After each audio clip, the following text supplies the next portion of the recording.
લોકમત ન્યૂઝમાં આપનું સ્વાગત છે। વડોદરા શહેરના કારેલીબાગ વિસ્તારમાં આવેલ રામાપીરની ચાલી ખાતે સ્થિત શ્રી પાતાળી મહાકાળી માતાનું મંદિર શ્રદ્ધાળુઓ માટે આસ્થાનું કેન્દ્ર બની રહ્યું છે। અહીં દર વર્ષે ભવ્ય ભંડારાનું આયોજન કરવામાં આવે છે અને છેલ્લા 19 વર્ષથી ચાલતી આ પરંપરા આ વર્ષે પણ ધામધૂમથી ઉજવાઈ હતી। આ મંદિરનો ઇતિહાસ પણ ખૂબ જ રસપ્રદ છે। વર્ષ 2007માં જ્યારે અહીં બ્રિજનું ખોદકામ ચાલી રહ્યું હતું ત્યારે માતાજીની મૂર્તિ અચાનક પ્રગટ થઈ હતી, જેના બાદ અહીં મંદિરની સ્થાપના કરવામાં આવી હતી। હાલમાં મંદિરનું નવીનીકરણ પૂર્ણ થતા તેના ઉપલક્ષમાં આ વિશાળ ભંડારાનું આયોજન કરાયું હતું। આ વખતે ગેસની અછતને કારણે દેશી ચૂલા પર ભોજન તૈયાર કરવામાં આવ્યું હતું, જે ભક્તોમાં વિશેષ આકર્ષણનું કેન્દ્ર બન્યું હતું। આ ભવ્ય આયોજનમાં અંદાજે 7 થી 8 હજાર ભક્તોએ ભક્તિભાવથી મહાપ્રસાદ ગ્રહણ કર્યો હતો। સ્થાનિક રહીશો અને દાતાઓના સહયોગથી આ પવિત્ર કાર્યક્રમ દર વર્ષની જેમ આ વર્ષે પણ સફળતાપૂર્વક પૂર્ણ થયો હતો।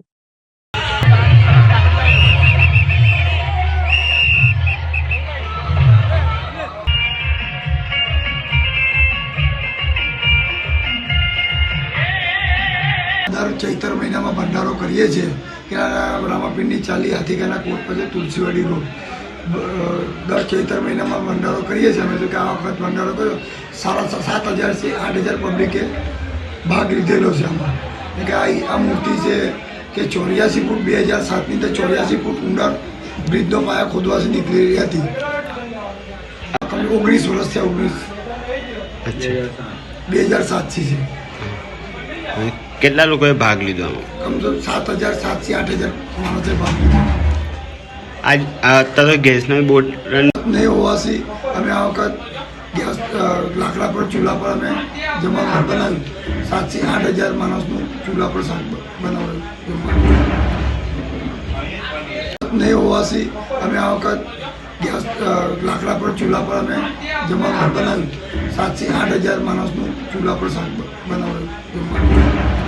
આ અમારું જય શ્રી પાતાળી મહાકાળી માતાનું મંદિર લગભગ 19 વર્ષ એટલે 2007માં મૂર્તિનો આ બ્રિજના ખોદાણ વખતે બહાર નીકળ્યા હતા અને એનું મંદિર બનાવ્યું હતું જૂનું। આ વર્ષે રિનોવેશન કરીને અમે નવું મંદિર બનાવ્યું છે અને આ ભંડારો લગભગ 19 વર્ષથી જ અમારે નિરંતર ચાલે છે। દર વર્ષે આ રીતે પબ્લિક આવે છે અને ભંડારોનું આયોજન કરવામાં આવે છે। આ વર્ષે આપણે ગેસની પ્રોબ્લેમના હિસાબે અમે ચૂલા પણ લગભગ 7 થી 8,000 માણસનો ભંડારો કર્યો હતો અને લોકો ધામધૂમથી ભોજન પ્રસાદ લઈને ગયેલા છે અને નિરંતર અમે આ રીતે જ ભંડારો કરીએ છીએ। અને રામદેવપીરની ચાલીના લોકો દ્વારા અને તમામ રહીશો દ્વારા અહીંયા ભંડારામાં દાન દક્ષિણા બધું આપવામાં આવે છે અને તેમના દ્વારા જ આ ભંડારો કરવામાં આવે છે। જય મહાકાળી।